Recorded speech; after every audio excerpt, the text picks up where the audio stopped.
Halo bosku, jumpa lagi dengan channel Masno22.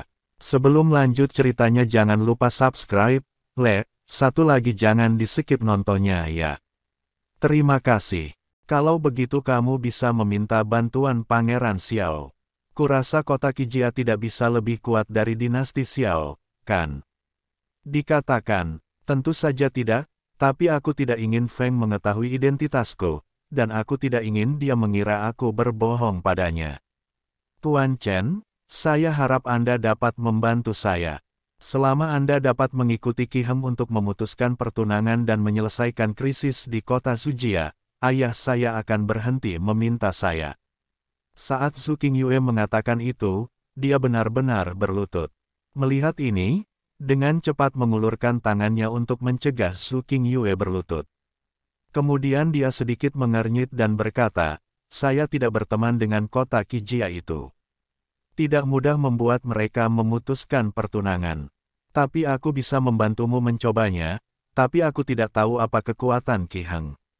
Asteris tahu bahwa jika Qi Heng terlalu kuat, tidak ada gunanya jika dia pergi ke sana. Bagaimanapun, di dunia manusia ini, kekuatan dihormati. Kalau begitu Qi Heng tidak berada di alam kesengsaraan tingkat kedua. Ayahnya mungkin berada di alam kesengsaraan tingkat 8. Di wilayah timur kita, kekuatan umum tidak terlalu tinggi.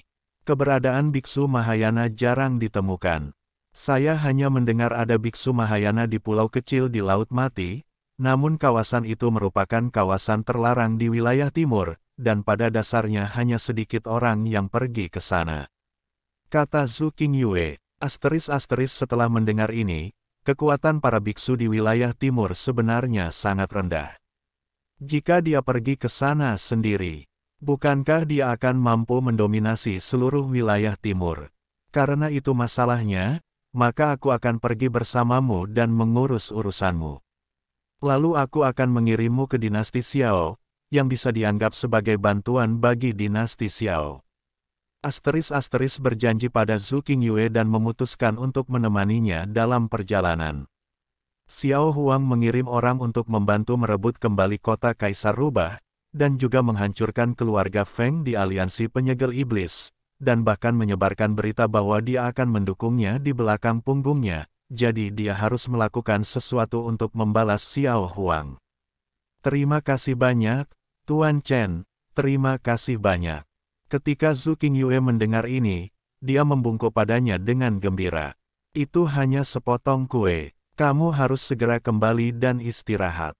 Jika seseorang melihatmu datang ke kamarku di tengah malam, akan terjadi kesalahpahaman dan sulit untuk dijelaskan. Melambaikan tangannya dan menyuruh Zhu Qingyue segera pergi.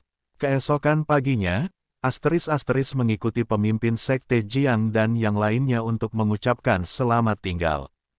Terutama Zeyan, lagi pula, orang ini telah mengikutiku dengan setia selama beberapa waktu.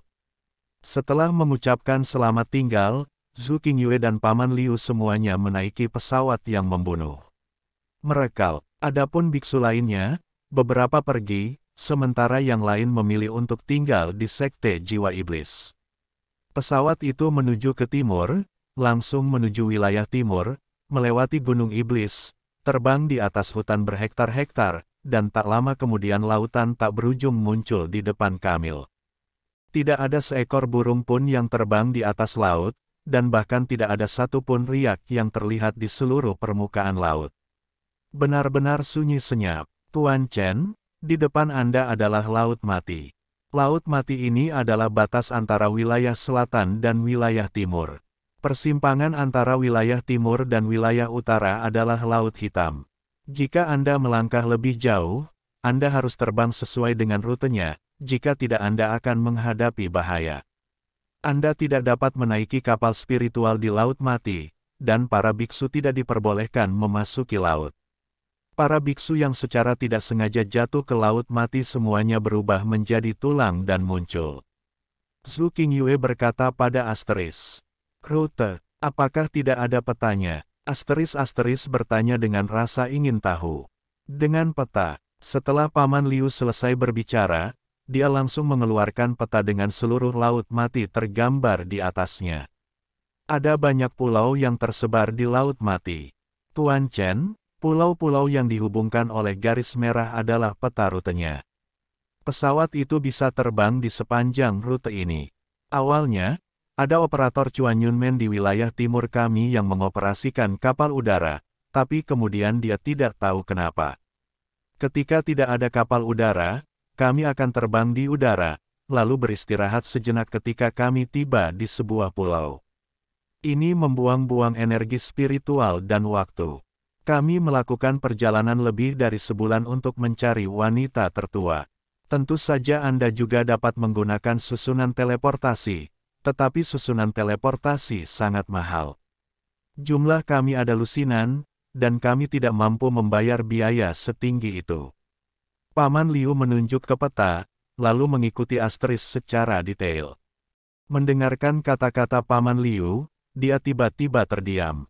Dialah yang menghancurkan Chuan Yunmen. Ji Yun juga diam-diam tertawa setelah mendengarkan kata-kata Paman Liu. Asteris-asteris melihat peta dengan hati-hati, rutenya berkelok-kelok, dan jaraknya jelas lebih jauh. Jika terbang lurus, Anda akan bisa mencapai benua timur dalam jarak yang dekat. Ini keterlaluan. Sekalipun itu penerbangan pesawat, mungkin akan memakan waktu 3 hari. Asteris-asteris berkata sambil mengerutkan kening. Tidak masalah. Ada orang yang tinggal dan membangun di pulau-pulau sepanjang perjalanan. Beberapa dari kita bisa memarkir pesawat di sebuah pulau untuk beristirahat. Paman Liu berkata cepat. Tidak perlu, terbang lurus saja. Sudah cukup waktu untuk sehari. Berputar-putar hanya membuang-buang waktu. Asteris-asteris langsung melambaikan tangannya dan berkata, sama sekali tidak. Kalau kita lurus saja, mungkin ada biksu Mahayana yang mundur di suatu pulau. Lalu mereka akan menyerang kita, itu akan merepotkan. Paman Liu kaget saat melihat pistolnya hendak terbang lurus. Asteris-asteris meskipun dia berada di alarm kesengsaraan tingkat ke-7 dan kekuatannya tidak lagi lemah, dia bukan lagi seekor semut ketika berhadapan dengan penguasa alam Mahayana. Bagaimanapun, Paman Liu, Zhu Qingyue dan yang lainnya belum pernah melihat kekuatan sebenarnya dari Kaisar. Mereka mengira Sekte Darah dan Tulang dihancurkan karena Master Sekte Jiang dan Master Istana Guanghan. Lagi pula, siapa sangka biksu tingkat 7 di alam kesengsaraan bisa membunuh biksu tingkat 2 di alam Mahayana. Jangan khawatir, pesawat kami cepat dan tidak akan mudah ditemukan. Jika Anda tertangkap oleh gerbang darah dan tulang dan tertunda begitu lama, apakah Anda tidak takut orang-orang di kota Kijia akan mulai melakukan sesuatu? Sulit bagimu, dikatakan. Ketika Paman Liu mendengar ini, dia langsung terdiam. Mereka memang sudah lama ditangkap dan tidak bisa menghubungi keluarganya. Mungkin orang-orang di kota Kijia sudah berselisih dengan mereka di kota Sujial. Setelah merenung sejenak, Paman Liu mengangguk dan berkata, baiklah, ayo langsung saja. Tetapi jika kamu menghadapi bahaya, jangan khawatir tentang apapun. Melarikan diri secepatnya. Saya akan memberi kamu waktu. Kamu hanya perlu menjaga wanita tertua selamat. Kirim saja kembali. Paman Liu. Zhu Qingyue memandang Paman Liu dengan malu. Dia melarikan diri dengan egois, tetapi dia tidak ingin membahayakan seluruh kota Zujia. Dan untuk menemukannya, begitu banyak orang dari kota Zujia meninggal, dan sekarang Paman Liu masih membela diri seperti ini. Zhu Qingyue merasa sangat malu. Jangan khawatir, tidak akan terjadi apa-apa. Tersenyum tipis, lalu meminta Ji Yun untuk mempercepat dan bergegas ke langit di atas Laut Mati. Pesawat itu melaju dengan cepat, dan mereka berdua sedikit menutup mata untuk beristirahat, tetapi Liu Bo dan Zhu Qingyue sangat gugup, menatap keluar pesawat itu. Tanpa disadari, pesawat itu terbang lebih dari setengah hari, semuanya sangat lancar, dan tidak terjadi apa-apa. Jika terus seperti ini, Anda bisa mencapai benua timur hanya dalam beberapa jam. Selama Anda menyeberangi Laut Mati, akan jauh lebih aman. Paman Liu dan Zhu Qingyue juga menghela nafas lega dan tidak lagi gugup. Tetapi pada saat ini, pesawat yang stabil itu tiba-tiba mulai bergetar, dan dia tiba-tiba membuka matanya. Tuan Chen, apa yang terjadi? Ji Yun dengan cepat bertanya Asteris.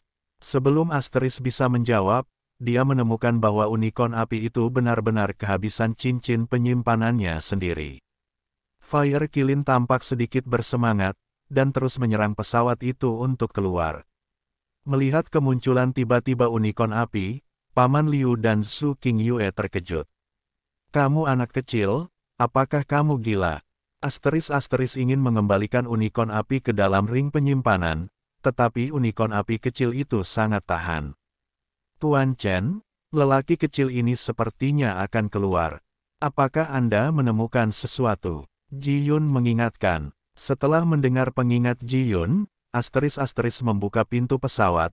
Unicorn api itu bergegas keluar dari pesawat itu dan bergegas menuju pulau kecil di bawah.